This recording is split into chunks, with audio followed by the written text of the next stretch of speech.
Alhamdulillah, Alhamdulillah pada siang menjelang sore ini kita bisa hadir kembali untuk kuliah kita untuk pertemuan yang ketiga ya. Iya, Prof. Ya, untuk pertemuan yang ketiga. Minggu lalu kita sudah bicarakan pengertian ya, Iya, Prof. pengertian politik pendidikan. Hari ini kita akan bicarakan bagaimana hubungan ya atau relasi antara politik dan pendidikan.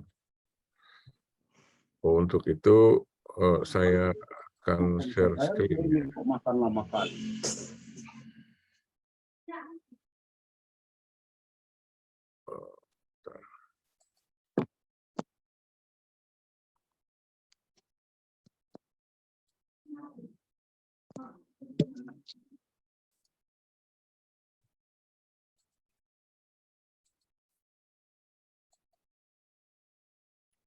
Ya. Jadi hari ini kita bicarakan tentang hubungan politik dan pendidikan. Ya. Supaya kita bisa melihat ya kenapa ya untuk memperkuat pemahaman kita ya tentang urgensi dan relevansi dari perspektif ilmu politik itu untuk melihat berbagai persoalan pendidikan. Yang pertama, saya ambil quote ini ya. Ini ada kutipan ya dari Jens Quanke ya. Quote ini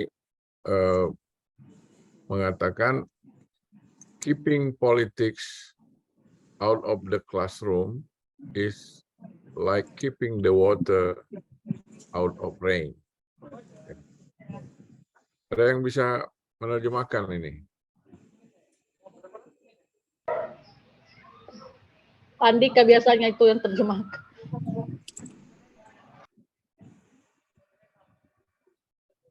Ya. Kalau udah urusan bahasa Inggris nih saya. Jadi pengertiannya itu terjemahannya bebasnya kira-kira begini ya. Menjauhkan politik dari ruang kelas adalah Kenapa ini? apa yang bocor? Matikan dulu, Pak. Pak Nurman, Pak Nurman. Itu nembak ini bukan? Pak Nurman. Udah saya matikan, Prof. Ya dimatikan aja semua dulu ya. Baik, Prof. Nah, jadi kutipan ini kutipan yang menunjukkan betapa erat ya kaitan antara politik dan pendidikan. Ya. Jadi di sini dikatakan ya, keeping politics out of the classroom is like keeping the water out of rain. Ya. Jadi menjauhkan politik dari ruang kelas itu seperti ya menjauhkan air dari hujan. Nah, kira-kira bisa nggak ya? Ada nggak hujan itu tanpa air? Tidak ada, Prof. Nggak ada. Nah, jadi maksud dari kutipan ini, itu nggak ada yang namanya pendidikan itu tanpa ada unsur-unsur politiknya, itu nggak ada. Jadi setiap kita bicara soal politik, itu mesti ada kaitannya dengan pendidikan. Jadi hubungannya, kalau hubungan seperti diibaratkan seperti hujan dan air, ini berarti hubungannya itu ada hubungan bersenyawa, ya. Bukan hubungan yang apa namanya seperti cinta monyet lah ya, bukan hubungan yang sesaat, tapi hubungan yang betul-betul bersenyawa. Nih, artinya apa? Selain menekankan eratnya hubungan antara politik dan pendidikan, ya, kutipan ini menunjukkan kepada kita bahwa sebenarnya hubungannya itu ada hubungan yang tidak bisa dipisahkan. Ya. Jadi ketika kita bicara tentang politik, itu kita mesti ya terhubung dengan persoalan-persoalan pendidikan.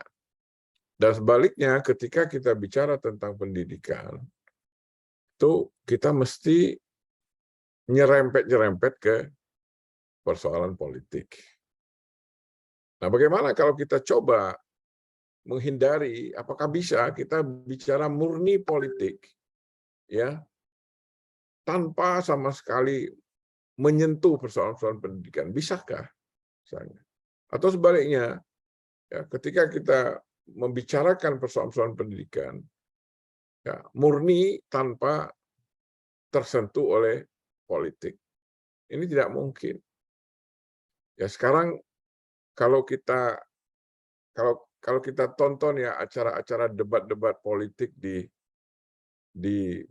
TV ya, di YouTube, itu sebenarnya selalu ada kaitan antara diksi-diksi politik dan diksi-diksi pendidikan. Ya. Misalnya tentu kita semua kenal ya, misalnya orang seperti Rocky Gerung. Itu coba apa diksi yang dia pakai ya untuk apa namanya memojokkan sosok atau lembaga yang tidak sukai. Itu kan dia katakan, wah, kalau yang dia nggak suka itu dia katakan dungu kan. Ya, dungu itu kan sebenarnya tidak berpendidikan. Ya kan? Nah, ketika dia katakan ya mestinya politik kita ini adalah politik ide, politik pikiran gitu kan. Itu artinya apa? Nggak mungkin ya ada perdebatan politik. Nggak mungkin ada keputusan politik itu yang berkualitas itu apabila tidak ditopang oleh kualitas pendidikan di sana. Jadi sebenarnya banyak contoh lain ya bagaimana pendidikan itu tidak bisa dipisahkan dari politik. Nah, itu yang pertama ya. Apakah ada yang ingin bertanya atau menanggapi kutipan yang pertama ini? Silakan. Silakan Pak Safnial, Pak Syarifuddin. Pak Prof sudah membuka terkait dengan hubungan antara water, air, dan rain, hujan. Antara politik dan pendidikan. Pak Safnial. Atau saya lanjutkan dulu ya. Baik, lanjutkan dulu Prof. Lanjutkan dulu Prof. Belum teng dia, belum teng. Belum on. Iya, lanjut. Nah, berikutnya ini saya kutip dari seorang tokoh politik pendidikan ya. Minggu lalu juga namanya kita sebut-sebut yaitu Paulo Freire. Ya. Ini ada terjemahannya di sini ya. Dia mengatakan bahwa masalah pendidikan tidak mungkin ya dilepaskan dari masalah sosiopolitik. Mengapa? Karena kebijakan politik sangat menentukan arah pembinaan dan pengembangan pendidikan. Jadi kalau kutipan yang tadi itu lebih filosofis, kalau ini lebih politis, lebih praktis. Ya. Jadi kalau menurut Paulo ini kita tidak bisa memisahkan ya. Bahasanya di sini tidak mungkin, bukan tidak bisa ya. Kalau tidak bisa kan berarti ada yang bisa. Kalau tidak mungkin tuh sama sekali nggak ada ruang bagi kita untuk melepaskan masalah pendidikan itu dari masalah sosiopolitik. Mengapa? Karena kebijakan politik sangat menentukan arah pembinaan pendidikan. Jadi kalau dari kutipan ini kita sebenarnya bisa melihat ya betapa misalnya fakta-fakta empiris, ya, dinamika atau perkembangan pendidikan yang kita lihat sehari-hari di satu bangsa, satu negara atau satu daerah, itu sebenarnya tidak terlepas kebijakan politik, ya, yang diterapkan di negara atau daerah tersebut. Dan tentu dari konteks ini maka sebenarnya tidak berlebihan kalau kita ingin mengatakan bahwa kalau pendidikan di satu daerah, satu bangsa itu tidak berkembang dengan baik, maka sebenarnya ya dapat dipastikan bahwa memang kebijakan politik yang ada di daerah tersebut itu tidak mendukung adanya kemajuan pendidikan. Aku muncul pertanyaan, apa betul ya negara-negara yang secara politik lebih baik, lebih dewasa, lebih stabil, ya, lebih demokratis misalnya, itu kualitas pendidikannya lebih baik? Nah, mari kita lihat ya kasus di banyak negara, ya. Nah, sekarang patokannya apa? Ya, patokan misalnya kalau kita lihat misalnya WCU ya, ranking WCU, ranking World Class University, ya. Artinya ranking universitas terbaik di dunia yang dirilis setiap tahun oleh berbagai lembaga. Itu selalu menempatkan ya universitas-universitas yang ada di Eropa, Amerika, ya. Kalau Asia itu diwakili oleh Jepang, Singapura, Cina, ya, Korea, itu di urutan-urutan terbaik.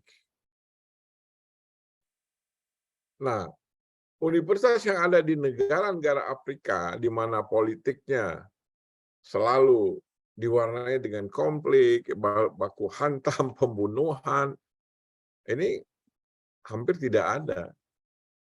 Ya. Nah, saya nggak tahu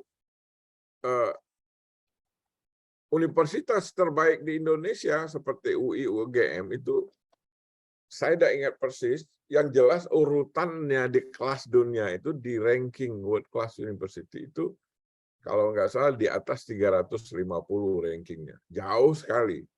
Ya. Nah, apakah ini mencerminkan ya kebijakan politik kita kurang ramah atau kurang bersahabat atau kurang positif terhadap pendidikan? Nah, tentu itu kita harus kita analisis lebih jauh ya dengan dukungan data-data yang lebih lanjut. Tapi kalau kita pahami kutipan dari Paulo ini, maka sebenarnya dapat kita fungsikan ya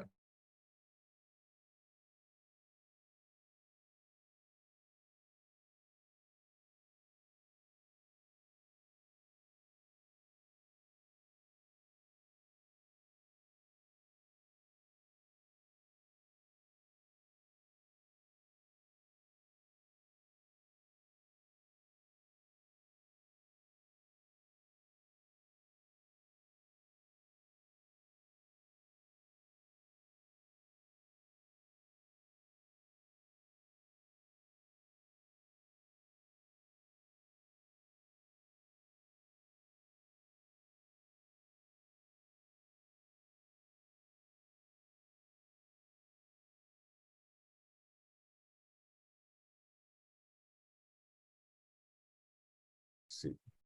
Ya. Jadi pembahasan tentang politik pendidikan itu banyak dipengaruhi atau diinspirasi atau berkaitan dengan political science, ya, ilmu politik dan teori tentang organisasi. Jadi kalau menurut kutipan ini ya inilah dua sumber utama dari kebijakan dari kajian politik pendidikan. Political science dan teori organisasi.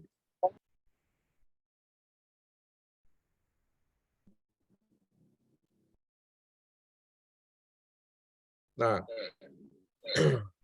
di sini ada kutipan juga saya ambil yang memperlihatkan bagaimana terjadi ya hubungan mutualisme simbiosis ya, hubungan timbal balik antara politik dan pendidikan. Ya. Misalnya di sini dikatakan ya, education has been regarded as the main agent for political socialization of the young into the national political culture. Ya. Pendidikan itu telah dipandang sebagai agen utama ya untuk sosialisasi politik bagi generasi muda ya, di dalam budaya politik nasional. Nah, ini sebenarnya lebih kepada politik pendidikan ya. Jadi artinya kalau kita bicara tentang bagaimana budaya politik di satu negara, di kalangan generasi muda di satu negara, itu sebenarnya itu mencerminkan juga ya bagaimana budaya pendidikan di satu negara. Jadi sekarang misalnya kalau kita tanyakan bagaimana sih budaya politik generasi muda kita, ya. Nah, bagaimana cara kita menjelaskannya, ya. Ya, di dunia politik kan ada politik itu yang idealis. Ya. Jadi kalau politik para pemuda menjelang kemerdekaan kita di awal-awal kemerdekaan itu politiknya itu ada politik idealis, ya. Mereka punya idealisme ya, dan mereka mengorbankan apa saja demi terwujudnya idealisme tersebut. Mereka nggak peduli apakah yang harus dihadapi ini ya penjajah ya senjata, nggak masalah. Yang penting mereka punya satu idealisme yang harus diperjuangkan. Jadi, nah mengapa mereka seperti itu ya? Tentu ada kaitannya dengan budaya pendidikan pada masa tersebut. Bagaimana pendidikan melatih generasi muda untuk memiliki idealisme dan bagaimana memperjuangkannya. Nah sekarang kalau kita amati ya secara cermat politik generasi muda sekarang, katakanlah politik mahasiswa sekarang itu kira-kira bagaimana? Apakah dia idealis atau pragmatis? Ya, kalau pragmatis itu artinya mungkin ya berjuang, tapi untuk mendapatkan sesuatu, untuk mendapatkan keuntungan sesaat. Ya. Kalau kepentingannya sudah dapat, berhenti. Ya. Nggak berjuang lagi. Nah, itu kalau pragmatis kan seperti itu. Ya, ingin mendapatkan sesuatu ya, secara cepat. Ya, kalau sudah didapati, ya selesai. Gitu. Nah, artinya apakah ada misalnya mahasiswa yang berapi-api, ya generasi muda yang berapi-api, misalnya demo atau menggugat sesuatu, kok tiba-tiba diam gitu kan? Nah, kenapa tiba-tiba diam? Nah, mungkin ada sesuatu yang sudah didapatkan gitu yang membuat dia diam gitu. Berarti pragmatis, Prof. Ya, itu pragmatis. Tapi kalau politiknya idealis, apapun ya kalau idealis itu kan ya seperti Nabi Muhammad ya, kalaupun kalian berikan bulan di tangan kanan, matahari di tangan kiri, emas sebesar gunung, aku tidak akan berhenti mendakwahkan Islam. Kira-kira itu kalau orang idealis itu seperti itu. Kalau kalian baca puisinya Khairil Anwar ya itu ya merefleksikan idealisme generasi muda pada waktu itu. Nah, kalau sekarang ini kan kita lihat sering kali terjadi letupan-letupan ya, tapi kok tiba-tiba diam gitu kan. Lalu sekarang politik budaya politik kaum muda sekarang ini kan sering kali misalnya ya sowan ke pejabat gitu kan, sowan ke tokoh-tokoh pemerintahan gitu. Itu sebenarnya apa perlunya ya? Ya, jadi kalau misalnya apa perlunya mahasiswa kok ngadep gitu kan ke pejabat-pejabat penting, itu apa urusannya gitu. Urusan birokrasi tidak ada, urusan pendidikan ya tidak ada gitu. Nah, kalau sudah ngadep seperti itu kan tentu akan terbuka kemungkinan-kemungkinan ya terjadi ya apa namanya ya namanya juga interaksi kan terjadi saling pengaruh ya.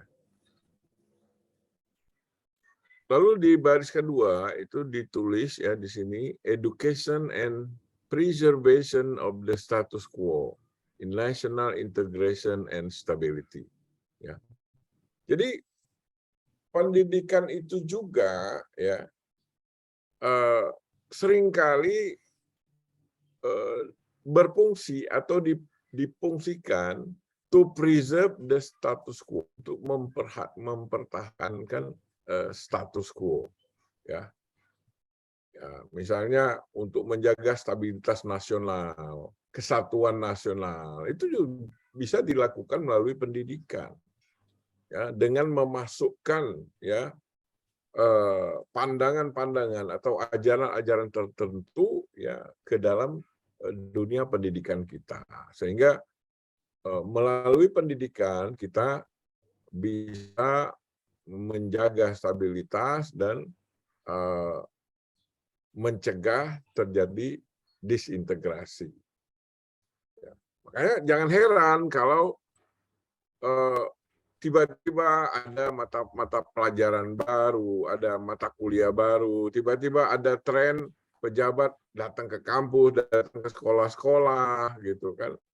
Nah, itu semua bagian dari strategi untuk mengamalkan status quo. Ya. Kalau kita kembali misalnya ke zaman Orde Baru, itu ada yang disebut dengan penataran P4 ya. Ya, saya nggak tahu apakah dari kalian nih, generasi kalian nih ada yang pernah ikut penataran P4. Masih dulu, Prof. Masih ya? Pernah. Ya. CP, Prof. Ya, penataran P4 itu kan adalah program pemerintah Orde Baru untuk memperkenalkan nilai-nilai Pancasila dan Undang-Undang Dasar 1445 menurut persepsi pemerintah Orde Baru kepada seluruh lapisan masyarakat. Untuk apa? Supaya ya masyarakat itu memiliki persepsi yang sama dengan pemerintah Orde Baru. Lalu kalau persepsinya sudah sama bagaimana? Supaya apapun yang dilakukan oleh pemerintah Orde Baru itu dinilai positif oleh masyarakat. Sehingga pemerintah mau membuat kebijakan apapun itu dinilai positif oleh masyarakat. Karena cara pandang masyarakat itu ya sama dengan cara pandang pemerintah. Antara lain contohnya seperti itu. Ya, ada program penataran P4, itu luar biasa ya, biayanya besar sekali. Ya, mulai dari pejabat tinggi sampai mahasiswa bisa ikut.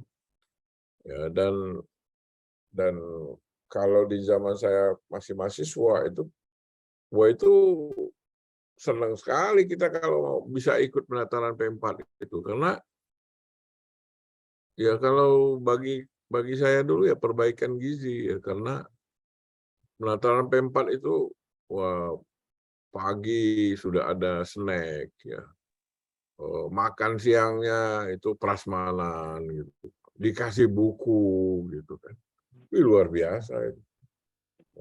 Ya, bayangkan berapa biaya yang harus dikeluarkan, tapi itu dilakukan karena itu penting ya untuk menjaga status quo. Ya. Nah, apakah pemerintah sekarang juga melakukan hal-hal seperti itu? Ya pasti, ya pasti. Ya, bagaimana misalnya membuat atau mempengaruhi masyarakat supaya memiliki cara pandang yang sama dengan pemerintah atau minimal tidak menggugat apa yang dilakukan oleh pemerintah. Nah, tentu sekarang tidak ada penataran P4 tidak ada. Tapi kan ada yang namanya buzzer, ya. Coba lihat buzzer itu, ya mereka itu dibayar, ya kan? Kalau enggak ya mana mau mereka kan. Dibayar untuk apa? Dibayar untuk menjelaskan menjelaskan kepada masyarakat bahwa apa yang dilakukan pemerintah itu bagus. Lalu mengcounter setiap upaya untuk mendiskreditkan program-program atau kebijakan pemerintah. Nah, itulah fungsi-fungsi dari para buzzer. Ya, ada juga yang lebih intelektual pendekatannya influencer, ya. Maka dipilihlah orang-orang di sana ya orang-orang yang sebenarnya lumayan cerdas, ya, tapi bermuka tebal gitu kan, ya. Ya pokoknya walaupun dia sendiri tahu bahwa yang dia sampaikan itu mungkin tidak terlalu benar ya, tapi nggak apa-apa demi sesuatu gitu kan. Nah, itu Demi saya nggak tahu. cuan, Prof ya, demi cuan. Ya demi cuan atau demi yang lain gitu kan. Tapi ya kadang-kadang kita salut juga ya mereka tuh kok tahan sekali gitu kan. Ya itu. Kalau model-model kalian nih mungkin jadi buzzer ya 2 hari sudah mengundurkan diri, nggak sanggup lagi. Gitu. Karena takut dengan dosa gitu kan. Nah, tapi sekarang ya banyak orang melakukan itu. Jadi di setiap rejim kekuasaan itu pasti ada ya upaya-upaya untuk mengamankan kekuasaan mereka ya. Nah, caranya ya bervariasi. Ya kalau di zaman monarki absolut ya dalam kepemimpinan raja-raja dulu ya caranya apa? Habisin, ya kan? Siapa yang nggak suka mengkritik nggak itu habisin. Itu zaman dulu. Tapi kalau di era demokrasi nggak bisa seperti itu. Tapi cara menghabisi orang itu ya tentu tidak dengan senjata tajam, tidak dengan senjata otomatis, tapi dengan membunuh karakter mereka, ya, membunuh karakter mereka melalui media massa. Jadi sama saja, ya. Jadi ada pembunuhan dengan cara menghilangkan nyawa, ada pembunuhan itu dengan cara pembunuhan karakter. Ya, kalau kita karakter kita sudah dihabisin, ya itu orang nggak ada lagi orang percaya sama kita, ya kan? Dari jelek-jelekin, ya. Nah itu sebabnya kenapa di era digital ini kita perlu mendidik generasi muda kita itu supaya memiliki apa yang disebut dengan digital literasi, ya. Literasi digital supaya anak-anak kita itu tidak menelan mentah-mentah, ya, tidak menelan bulat-bulat apa yang mereka lihat dan apa yang mereka dengar di media massa atau di media sosial, ya, supaya mereka lebih hati-hati, lebih kritis, lebih selektif di dalam menerima satu informasi atau satu pandangan, meskipun itu bersumber dari seorang tokoh, seorang artis yang terkenal gitu kan. Seperti itu. Nah, kita ini sekarang kadang-kadang ada masalah dengan literasi digital kita. Ya, gampang sekali kita terpengaruh ya dengan apa yang kita lihat dan kita dengar di media massa. Mengapa? Ya karena kita tidak punya literasi digital. Ya sama ya ketika kita masuk ke grup WA itu kadang-kadang kan belum kita baca udah kita forward. Ya, harusnya kita baca isinya ini seperti apa, kalau di forward kira-kira dampaknya apa. Lalu kalau memang kita ingin forward, ini sebenarnya dari siapa, maksudnya apa, gitu kan. Jadi kalau kita belajar ilmu fikih itu ada manfaat mudaratnya. Kalau lebih banyak mudaratnya daripada manfaat, ya lebih baik ya udah untuk bacaan sendiri, nggak usah di forward. Nah, cuma kadang-kadang kan tangan kita, jari kita gatel gitu kan. Oh, ini kayaknya menarik, langsung di forward. Itu seperti itu. Lalu baris ketiga dari kutipan ini ya, education is the primary agent for the selection and training of political elite. Ya. Nah, jadi di banyak negara, di banyak tempat, ya, pendidikan itu adalah agensi yang paling utama ya, di dalam memilih dan melatih elit politik.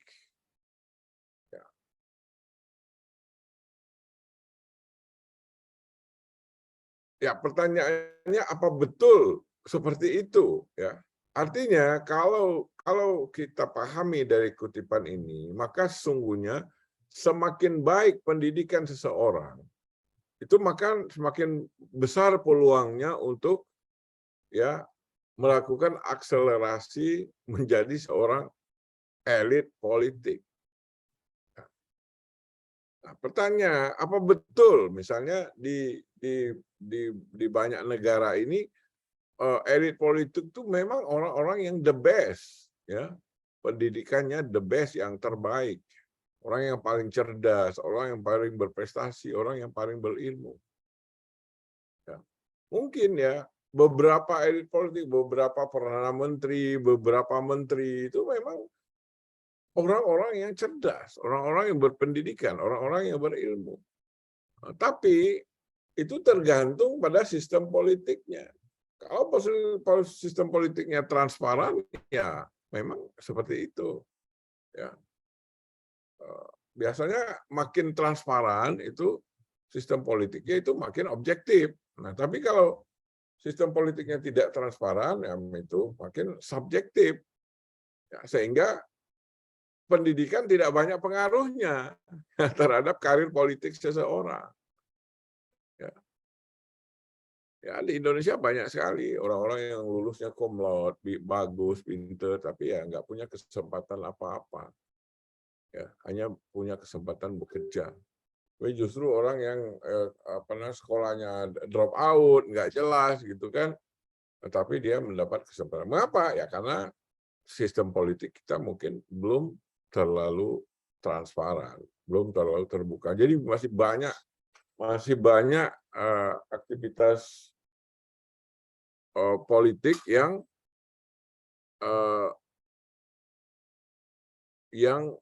berjalan underground, ya secara tertutup. Ya, itu seperti itu.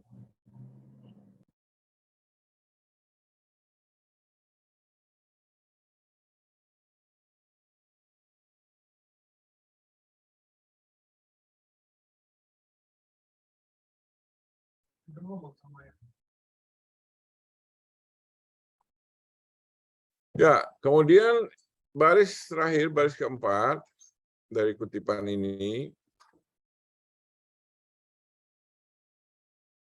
education and the preservation of the elite power. Ya, pendidikan ini juga sering menjadi alat untuk ya melanggengkan ya kekuasaan para elit. Ya.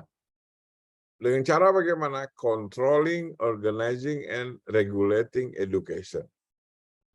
Nah, seringkali ya karena pentingnya pendidikan bagi proses politik dan sebaliknya pentingnya peran politik di dalam pendidikan itu seringkali kita tidak menyadari ya bahwa kebijakan atau program pendidikan tertentu itu seringkali dirancang ya untuk melanggengkan ya kekuasaan para elit, ya, supaya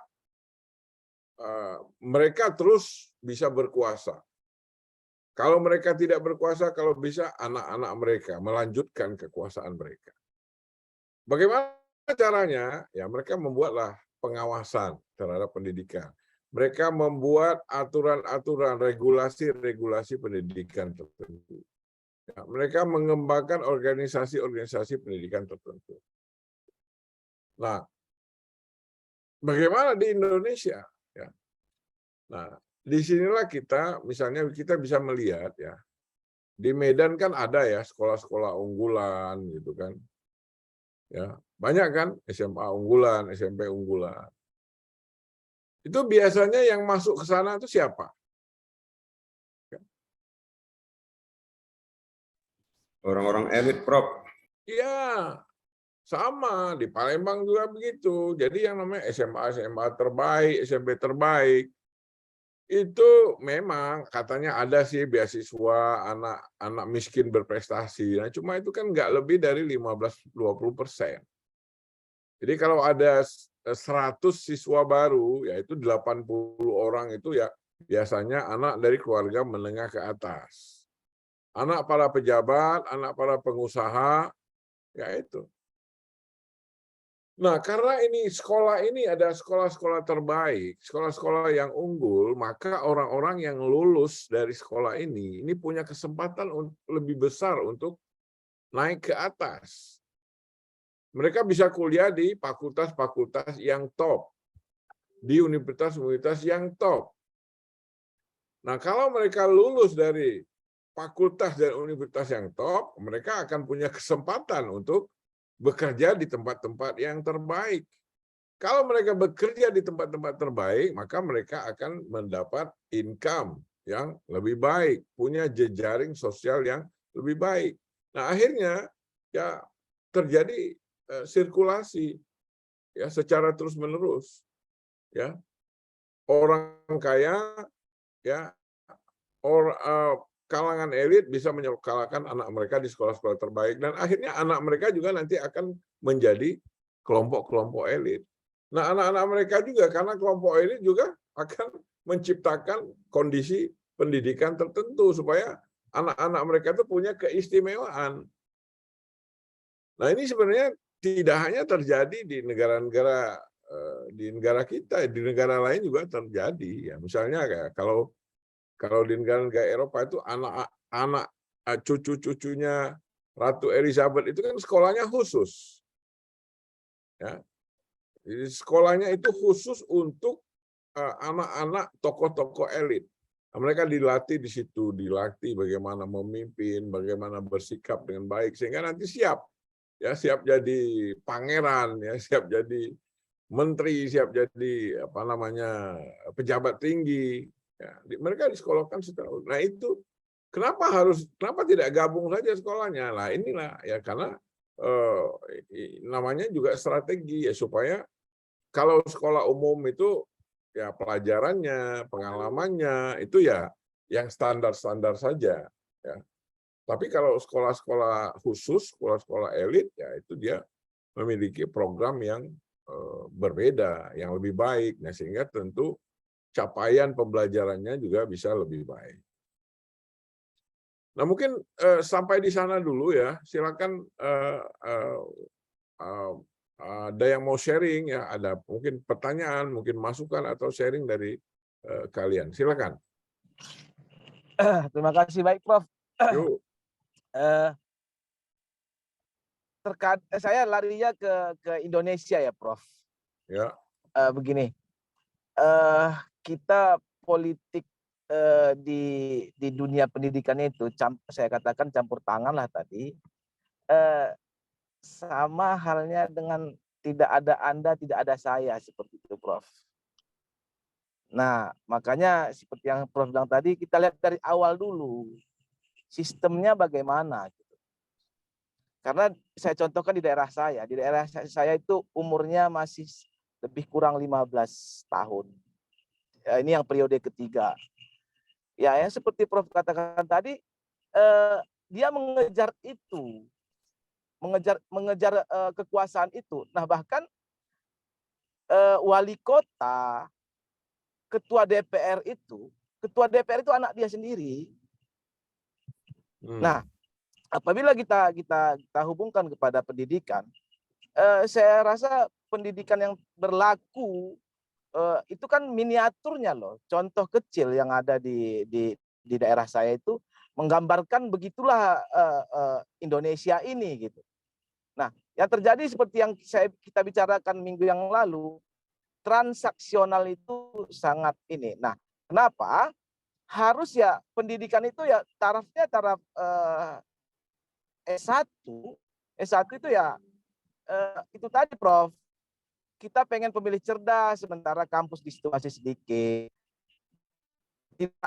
Tidak sedikit yang memang memanfaatkan dunia pendidikan itu untuk mendulang suara, gitu kan? Nah, namun seperti dia, apabila kita ambil sebuah kampus lah kita katakan, seperti Prof katakan tadi, apabila itu sekolah yang elit, maka yang datang ke situ elit. Itu pasti benar. Karena kenapa? Pasti ada jalin komunikasi antara orang tua mereka mungkin di atas, karena mereka elit pasti ada hubungan politiknya. Nah, kalau tidak ada campur tangan politik di sebuah lembaga itu, maka ya seperti yang saya rasakan sekarang ini, Prof. Saya di kampus Sekolah Tinggi Ilmu Tarbiyah Hamzah Fansuri yang dulunya masih ada hubungan baik dengan pemerintahan, ya apa yang kita harapkan itu terkabul. Nah, namun sekarang terbalik. Nah, permasalahannya apa? Makanya Apa yang pindah terjadi partai, Pak, pindah partai. Oh, tunggu dulu.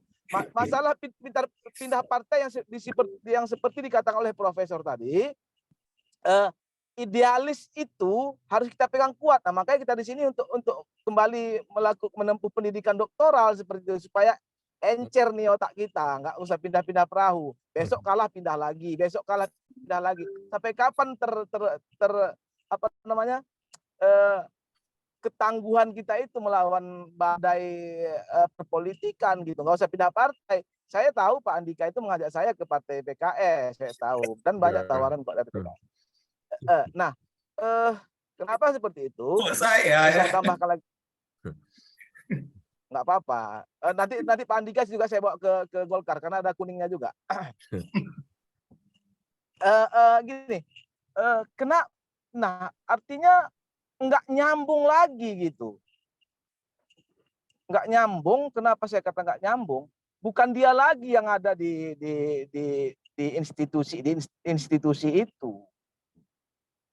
Nah, kalau dia, makanya saya sering lihat itu ada kunjungan anggota DPR RI, ada kunjungan DPR tingkat 1, kalau di sini DPRA. Nah, mereka bungkus dengan bahasa kuliah umum. Karena kita di kampus tidak bisa melakukan politik praktis. Nah, kenapa sasaran dia kampus?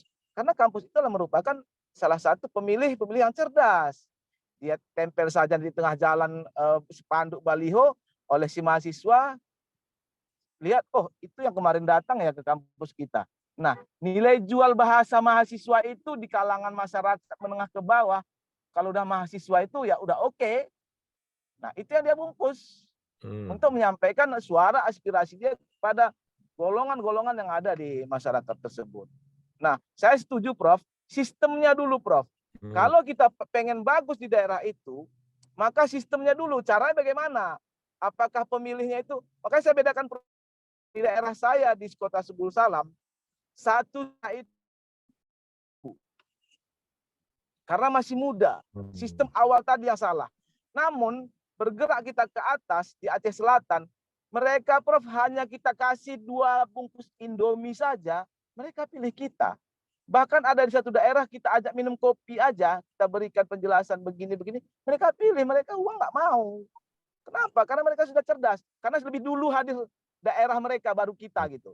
Nah, makanya daerah-daerah baru sasaran empuk bagi para politisi-politisi yang pengen maju untuk menduduki kursi panas tersebut. Nah, kalau seperti di kota-kota Medan, seperti di daerah Prof di Palembang, saya rasakan itu sudah cukup profesional cara pemilihnya. Tapi kalau di daerah saya ya belum tentu. Karena uang tuh ya wani piro gitu. Ngapain saya pergi ke TPS?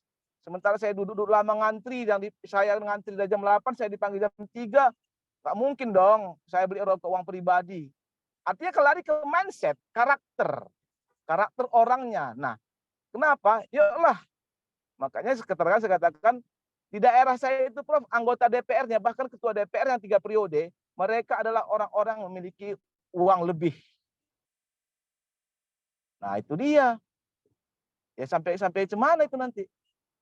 Apakah kita, makanya saya dengan Pak Andika kami mencoba untuk perbaiki daerah kami, Prof. Ya mudah-mudahan nanti di situ adalah seorang doktor yang menjadi anggota DPR. Ya, tapi kita lihat nantilah, Prof, apakah kami tetap komitmen dengan bahasa-bahasa kami yang sekarang kami sampaikan. Takut ada tekanan politik lagi di antara koalisi itu gitu. Saya rasa di situ aja mungkin, Prof. Nanti saya tambahkan lagi. Terima kasih. Assalamualaikum warahmatullahi wabarakatuh.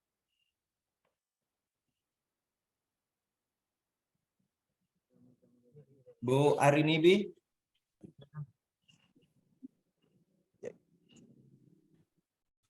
Izin Pak Profesor Muhammad Syarifuddin. Silakan.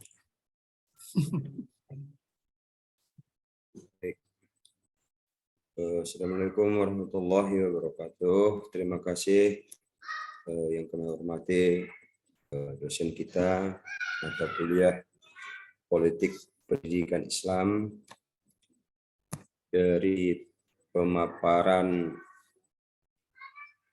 korelasi antara politik dan pendidikan. Tadi sudah diberikan ilmu yang baru, ibarat hujan dan airnya tentu tidak dapat dipisahkan. Jadi permasalahan yang sering muncul, Prof, ya dimanapun tempat kita mengajar, baik di sekolah ataupun di perguruan tinggi,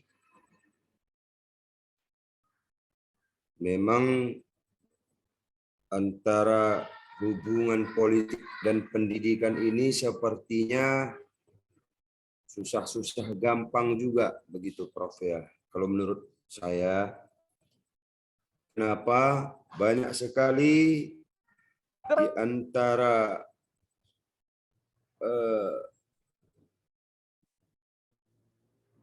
pimpinan di perguruan tinggi itu ataupun di sekolah-sekolah itu tidak mengikuti prosedural ataupun SOP gitu, standar operasional prosedurnya, sehingga banyak kepala sekolah itu ataupun pimpinan-pimpinan di universitas menempati posisi-posisi yang menurut hemat saya atau sepengetahuan saya itu ini tidak paham begitu. Jadi pertanyaannya, singkat cerita, ketika seorang pendidik ataupun dosen ketika tidak mengikuti prosedur politik dan pendidikan ini, ya, korelasinya tadi, apa tindakan kita begitu kira-kira, Prof? Nah, sementara kita diajarkan, ya, apalagi di S3 ya, ini ilmu yang baru sebenarnya menurut saya. Maksudnya saya baru tahu begitu. Ternyata memang politik dan pendidikan memang itu tidak bisa, namun nyatanya di lapangan tidak kita temukan yang menempati sebagai pimpinan itu ya memang tidak paham. Kita nanti seharusnya itu sebagai bagaimana kira-kira, Prof? Begitu. Terima kasih banyak. Barakallahu fikum. Assalamualaikum warahmatullahi wabarakatuh.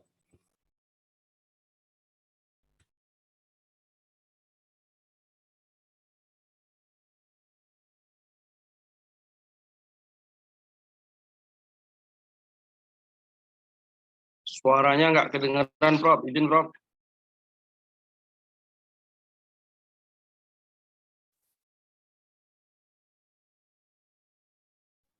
Ya.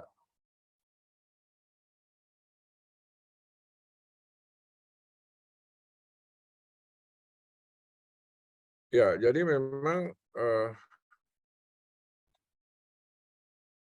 di mana-mana sebenarnya ini fakta ya, fakta empiris bahwa pendidikan politik itu tidak mungkin bisa jauh. Ya. Nah, tapi minggu lalu kan kita bicarakan ya, bagaimana pola hubungannya itu tergantung pada para elit politik. Nah, sehingga muncullah apa yang disebut dengan ada good politic of education, ada bad politic of education. Ada politik pendidikan yang baik, ada politik pendidikan yang buruk. Nah, minggu lalu juga kita sudah bicarakan bagaimana sih politik pendidikan yang baik itu adalah manakala para elit politik, manakala orang-orang yang berkuasa itu memanfaatkan momentum kekuasaannya untuk melakukan yang terbaik untuk kemajuan pendidikan. Bukan sebaliknya, justru memanfaatkan pendidikan untuk kepentingan kekuasaan mereka. Nah, yang mana yang dominan di negara kita? Ya tentu tidak semua elit politik itu memiliki bad politic of education, memiliki politik pendidikan yang jelek. Ada juga yang baik, dan itu terbukti kok ada beberapa daerah itu pendidikannya maju pesat, ya kan? Kualitas pendidikannya maju pesat. Kenapa? Ya karena ada kebijakan yang bagus dari bupatinya. Tapi ada juga pendidikan di satu daerah, ya satu bagian dari negara kita ya yang selalu dijadikan alat untuk pencitraan. Ya. Itu misalnya contoh ya, contoh upaya-upaya pencitraan untuk membodohi rakyat itu kan misalnya ketika Anda berkampanye tentang sekolah gratis. Misalnya. Ya kan? Ini kan kalau kesannya gratis, kira-kira dengan istilah gratis itu, maka sebenarnya Anda tidak membayar satu sen pun ya untuk pendidikan. Lalu apa yang tidak dibayar ya segala kebutuhan pendidikan. Kalau gratis kan gitu kan. Apa kebutuhan pendidikan itu? Ya buku, pakaian, ya. Kan kalau kita mendapat misalnya, wah ini saya dapat baju gratis nih atau celana gratis, apakah bajunya tanpa kancing? Enggak kan? Ada kancingnya, ada kantongnya juga di situ lengkap. Nah, sebenarnya kan yang dilakukan oleh beberapa pemerintah daerah itu kan bukan pendidikan gratis ya, tetapi misalnya bebas SPP misalnya.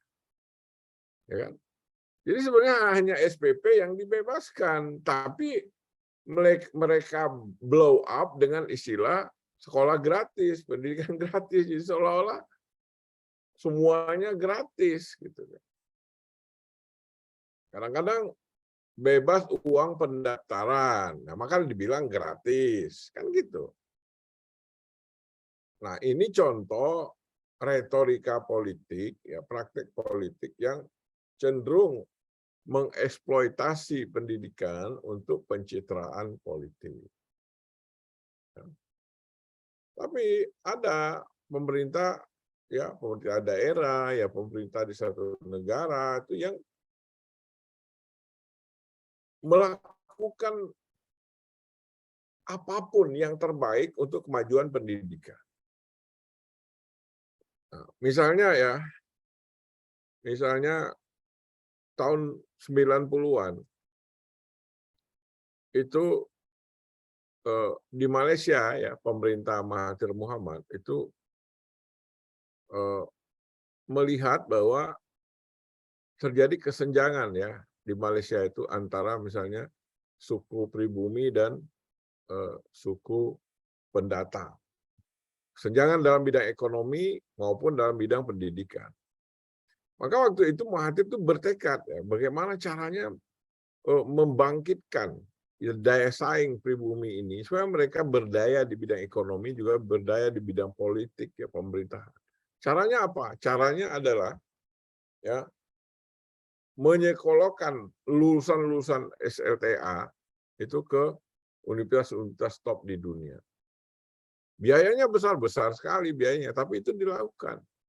Sehingga ya dalam waktu 5-6 tahun itu ada ratusan ribuan ya doktor, ya, PhD dari universitas-universitas top di dunia itu kembali pulang kampung ke Malaysia.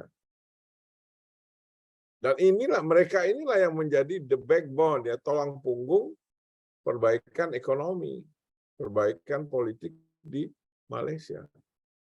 Sebenarnya kita pernah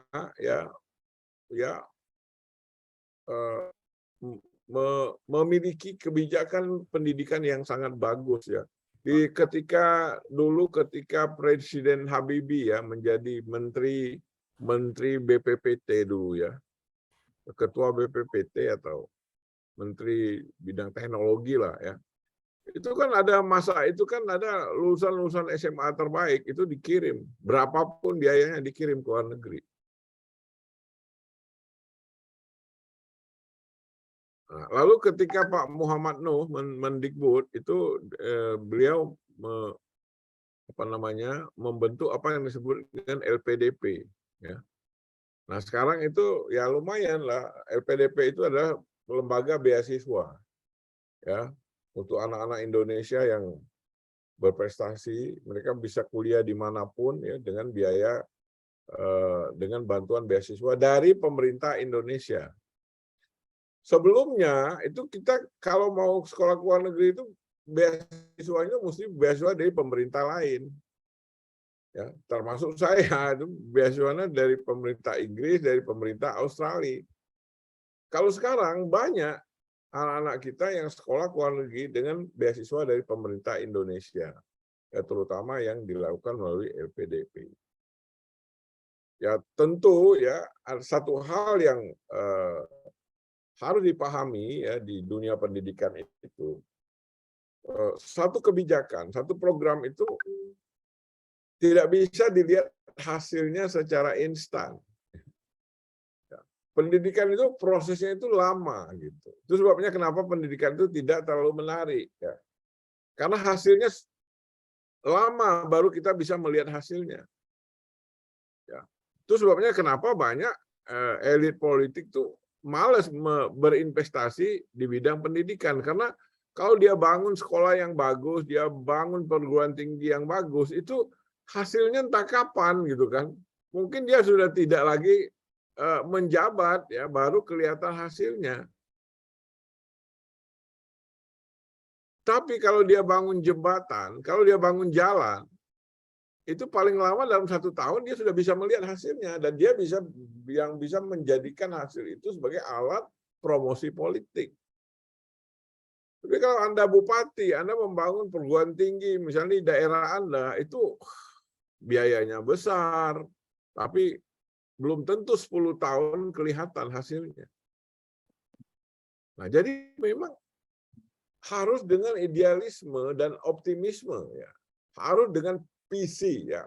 Harus orang-orang yang visioner yang bisa menempatkan pendidikan pada posisi yang penting di dalam kebijakan-kebijakannya. Kalau orang tidak visioner, ya, dia tidak akan melakukan itu karena menurut dia rugi, dananya besar, itu hasilnya kok nggak kelihatan. Ya. Mending kita bangun jembatan gitu, 6 bulan udah kelihatan. Itu bisa peresmian, bisa mengundang stasiun TV yang banyak-banyak, bisa mengundang wartawan yang banyak-banyak. Kelihatan gagah gitu kan, meresmikan jembatan, meresmikan jalan. Tapi kalau membangun universitas, ya ada peresmian di awal, tapi hasilnya nggak kelihatan. Ya, butuh waktu lama untuk melihat hasilnya. Nah, jadi ini beberapa hal yang membuat kita penting sekali, ya, tidak terlalu polos, ya, melihat persoalan pendidikan itu. Ya, jangan belum apa-apa, masalah pendidikan itu selalu kita mengkambing hitamkan guru, selalu mengkambing hitamkan kepala sekolah, selalu mengkambing hitamkan orang tua, ya.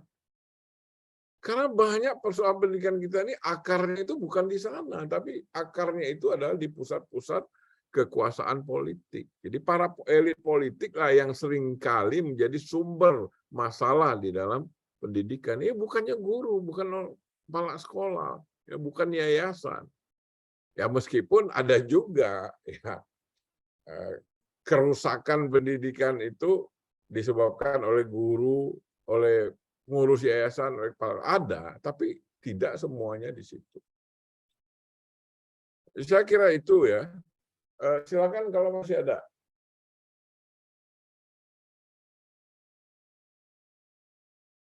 Silakan.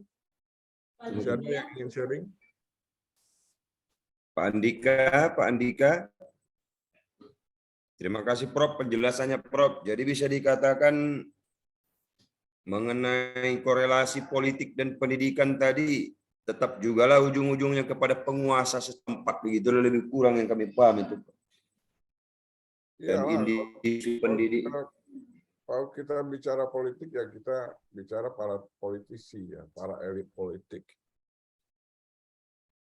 Silakan.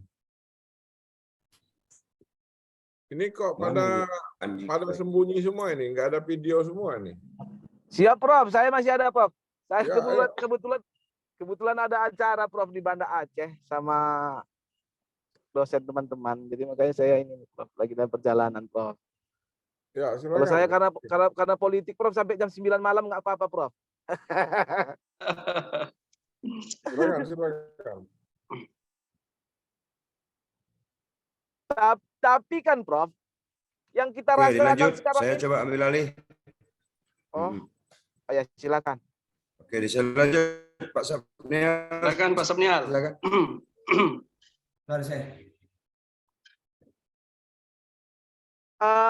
Tapi kan Prof, yang kita rasakan sekarang ini Prof, bukan hanya di daerah, bahkan Ya. sampai untuk ke pusat saja pun mereka tetap jual nama itu loh.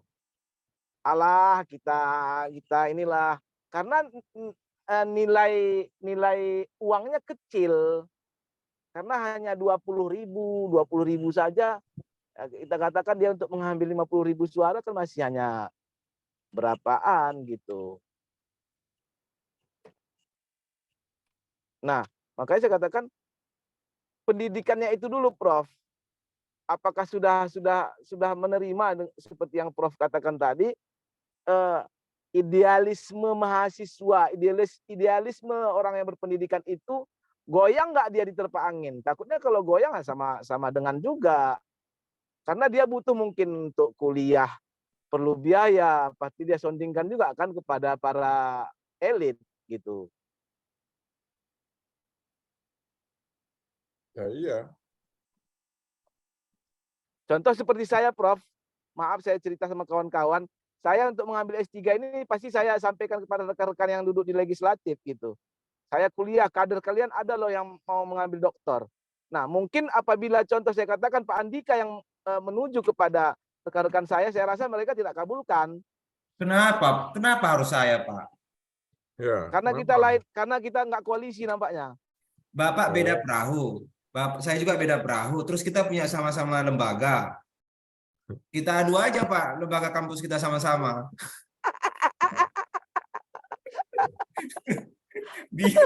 Diketawain Pak Prof kita nanti. Nggak asik lah. Kita asik-asikan aja. Karena di sini sudah tahu kan, saya kemarin nggak tahu bahwa Pak Andika juga gabung di politik gitu. Kalau saya tahu kemarin kan bisa saya tarik gitu. Jadi ya dengan inilah kita bisa mendapatkan pencerahan arah. Ya, lanjut kawan-kawan yang lain. Silakan Pak yang lain.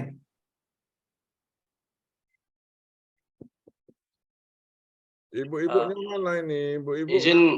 Izin Prof. Ya, silakan. Jadi ikut gabung ini Prof, memberikan komentar sedikit atau pandangan Ya, banyak atau nggak apa-apa. Atau sharing atau entah apalah namanya ini. Jadi Prof kan setelah mengamati pembahasan tadi atau kajian yang disampaikan oleh Bapak Profesor dan oleh kawan-kawan tadi kan, saya melihat tidak ada gimana ya, sulit kita mengurai macam benang kusut, susah kita urai. Di situ ada demokrasi, ada politik, kemudian ada satu lagi proses agar sampai ke demokrasi. Atau ada juga di situ sistem pemerintahan yang bergabung menjadi satu sehingga kita sulit melihat dari mana kita mulai. Nampaknya permasalahannya sudah cukup pelik kalau kita lihat. Di negara yang menggunakan sistem monarki, katakanlah begitu, itu tidak terlalu sulit barangkali ya. Karena dia hanya memiliki satu kekuasaan tunggal, yaitu raja. Monarki absolut maksud saya. Sedangkan kita, sistem negara kita, sistem pemerintahan republik. Tapi orang sering menyebut seperti parlemen, padahal definisi parlemen untuk negara kita kan kurang sesuai. Ketika orang mencalonkan diri menjadi anggota DPR, masuk parlemen, padahal kalau parlemen kan nggak sesuai dengan kita negara republik. Jadi sudah dari negara saja sudah tumpang tindih. Masalah politik bergabung dengan demokrasi, maka kita susah kita mengurai dari mana mulai. Kalau mata kuliah kita ini mungkin judulnya politik pendidikan ya. Kalau ini kan jelas politik pendidikan, artinya kontribusi politik bagi pendidikan. Kita mahasiswa S3 tercerahkan bagaimana seharusnya posisi politik itu bagi pendidikan. Tetapi prakteknya di lapangan memang sudah semakin, kalau istilah Bapak Presiden Jokowi, ruwet. Sudah ruwet ya. Untuk sampai kepada suatu kebijakan itu melalui proses politik. Agar politik itu memiliki kontribusi bagi pendidikan, ada proses politik. Nah, salah satu yang dijalani atau dilakoni dalam proses politik ada istilahnya proses demokrasi. Proses demokrasi hasilnya akan sehat kalau proses demokrasinya sehat. Tetapi pada kenyataannya proses demokrasi kita hasilnya masih banyak yang mengeluh dengan adanya politik uang, black campaign, kemudian ada politisasi SARA, kurang netralitas daripada ASN, dan berbagai macam isu-isu lainnya. Jadi bagaimana nantinya kita mengharapkan politik ini memiliki kontribusi yang baik bagi pendidikan, kalau kita pun agak-agak pening mengurai dari mana mulainya gitu Pak Prof. Maka kalau saya melihat, ini semua keruwetan ini, semua problematika di dalam proses politik agar politik memberikan kontribusi yang baik bagi pendidikan ini. Kalau saya melihat, ya walaupun agak sulit ya, semacam lingkaran yang nggak ketahuan dari mana mulai. Kalau dari minggu lalu saya diberi kesempatan mengatakan macam lingkaran itu dari mana mulai kita pegang dia. Tapi dengan berkembangnya zaman, bertambah pinternya orang-orang, memang sedikit mulai kelihatan. Mulainya itu kalau menurut pandangan saya adalah melalui proses demokrasi. Proses demokrasi kita itu 3 punggungnya. Backbone-nya sebagaimana Bapak Profesor katakan. Pertama adalah penyelenggara, dalam hal ini KPU, Bawaslu, DKPP. Yang kedua adalah peserta pemilu, dalam hal ini Presiden, DPD, DPR. Dan yang ketiga adalah konstituen, dalam hal ini masyarakat umum. Nah, kalau ketiga ini tidak sehat, maka proses politik kita tidak sehat. Oke, katakanlah penyelenggara clear, oke.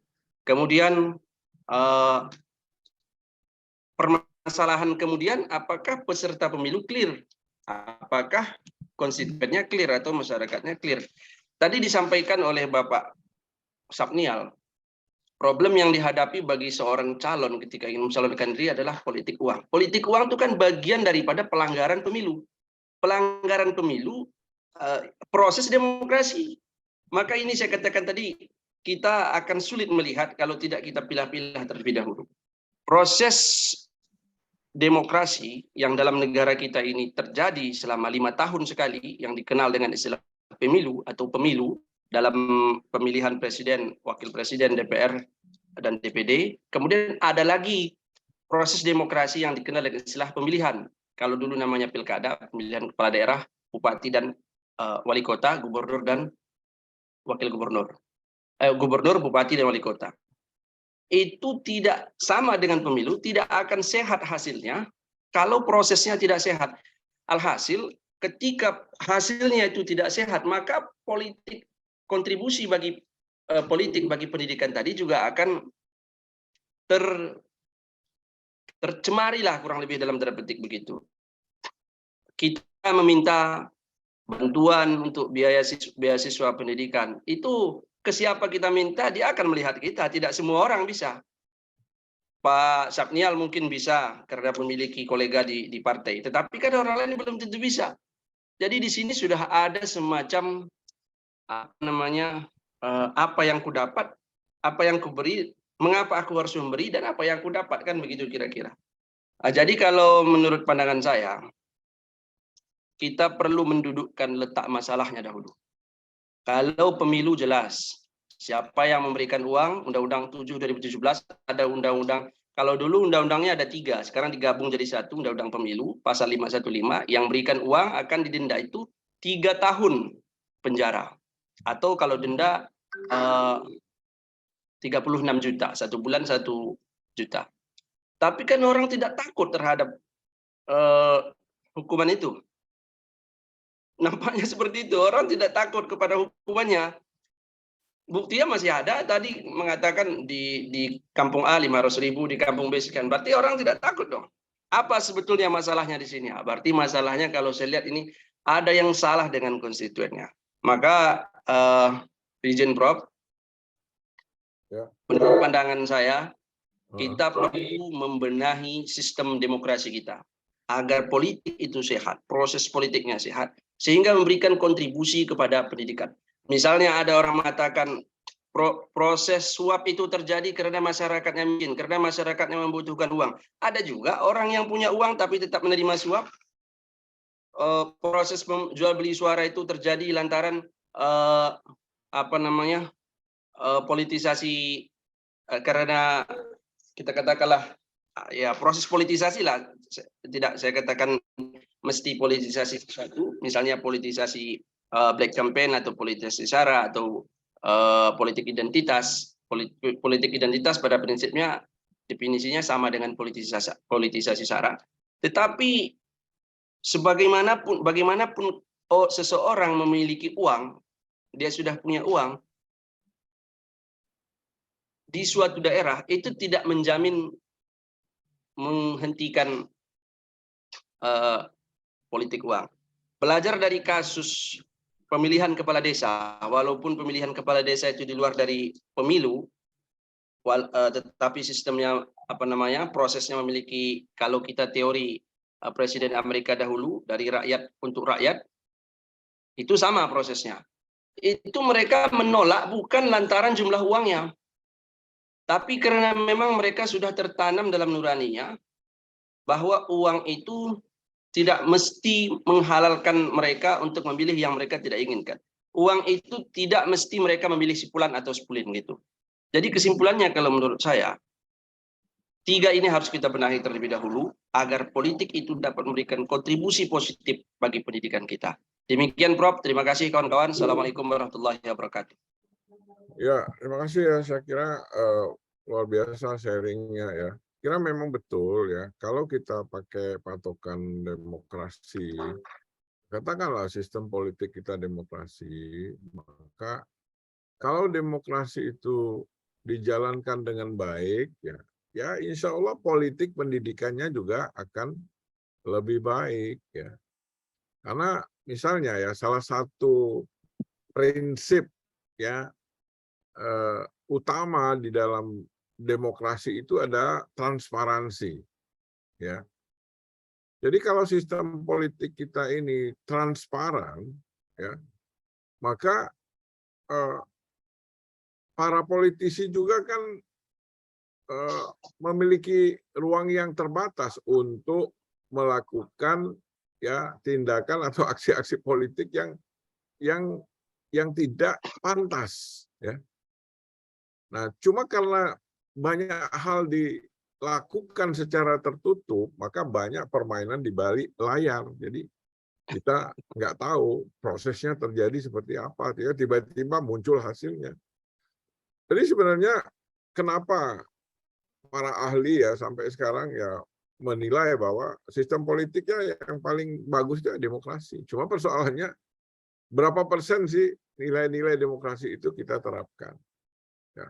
Jadi kalau politik kita transparan, betul-betul demokratis ya maka politik di dalam bidang pendidikan juga para elit politik tidak bisa menggunakan kekuasaannya secara sewenang-wenang atau hanya untuk kepentingan pribadi ya melalui kebijakan pendidikan. Karena masyarakat akan tahu gitu kan siapa yang menjadi pelopornya, siapa yang menjadi pelakunya, ini ide siapa. Maka kalau masyarakat tahu, ya maka masyarakat akan memberikan hukuman politik. Ya mungkin dia tidak dipilih lagi.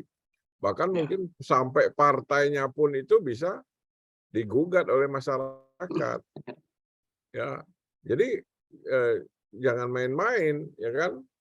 Tapi karena politik kita tertutup, banyak dibungkus dengan pencitraan, nah ini kita kan nggak tahu ini sebenarnya gawe siapa ya kalau bahasa Palembang ini gawean siapa gitu kan? Oh tiba-tiba muncul seperti ini dan ketika ditanggapi itu biasanya berkelit semua para elit politik itu. Seringkali ada keputusan penting itu kok elit politiknya, wah saya nggak tahu itu, nah kan gitu. Begitu ditanggapi biasanya menghindar. Nah, Bapak Ibu semuanya, ini sudah jam 3.30 ya. Kalau ada satu orang lagi, silakan. Ya. Kaidah tersebut tidak. Ya, gimana Bu? Salah. Ya, jadi ini slide terakhir ya. What is the relationship between politics and education? Ya, bagaimana sih hubungan corak hubungan antara politik pendidikan itu seperti apa sih? Yang pertama, pendidikan politik itu enjoy a symbiotic relationship. Ya, hubungannya itu ada hubungan yang saling menguntungkan. Ya, bahwa pendidikan itu mempengaruhi politik dan sebaliknya politik juga mempengaruhi pendidikan. Makanya nggak mungkin ya ada politisi yang mengabaikan pendidikan. Ya, pasti dia lihat. Nah, cuman persoalannya bagaimana cara dia memandang dan menempatkan pendidikan itu akan menentukan corak politik pendidikannya. Itu corak pertama ya, symbiotic relationship ya, hubungan yang simbiotik. Yang kedua adalah full cycle connection ya. Hubungan koneksi yang bersifat siklus ya. Kalau siklus itu artinya berputar-putar itu tidak putus-putus ya. Ya kalau siklus itu kan seperti roda kan bulat ya, enggak putus, muter, turun naik turun. Nah itu antara pendidikan dan kekuatan negara. Just as much as educational institutions have a role in creating, maintaining, and limiting the state, the political has immense power over education. Ya. Jadi antara negara dan pendidikan itu hubungannya itu adalah hubungan cyclis, hubungan yang berputar, nggak pernah putus. Ya, hubungan itu ya lagi naik ya naik, lagi turun ya terus seperti itu. Artinya dalam kondisi apapun satu negara itu tetap ada kaitan antara politik dan pendidikan. Ya misalnya nggak bisa ya pada saat negara dalam keadaan darurat, wah itu nggak ada hubungannya dengan pendidikan, nggak bisa. Atau pada saat pendidikan kita misalnya mengalami kemunduran, itu nggak ada politiknya di situ, nggak bisa, ya, nggak mungkin. Hubungan itu akan berlangsung terus. Nah saya kira untuk hari ini kuliah kita cukup ya. Siap, Prof. Siap, Prof. Ya, insya Allah minggu depan kita ini dengan baik. Kita bisa lanjutkan minggu depan. Kalau belum dipoto, silakan dipoto. Ya. Sudah dipoto? Belum, Prof. Ya, silakan dipoto. Ditutup dulu, Prof. Izin Oh screen-nya. iya. Sorry. Oh iya.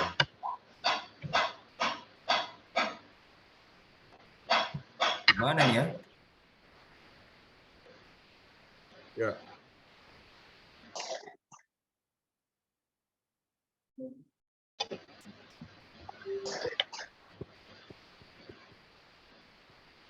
Mana Sapnial nih, hilang nih.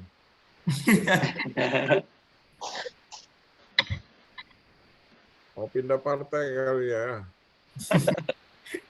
Prepare Prof, karena pendaftaran Boleh tanggal jadi, 15 Prof. terakhir. Jadi rupanya ada politisi di kuliah kita. Ya, gini kan kalau banyak politisi ramai kan kuliah kita. Karena kuliahnya politik lagi kan. Ada 2 partai pula ini, Prof. Iya. Ya, tapi calon presidennya berbeda kelihatannya. Oke ya, makasih ya. Siap, Prof. Siap. Bentar, Saya Prof, bentar, izin, Prof. Assalamualaikum warahmatullahi wabarakatuh. Baik, Prof. Baik. 2, 3. Waalaikumsalam warahmatullahi wabarakatuh. Barakallahu fiik. Udah keluar dia baru dipoto. Selalu. 4 saya foto Ya, tadi. saya juga mengajar kawan-kawan. Mohon izin.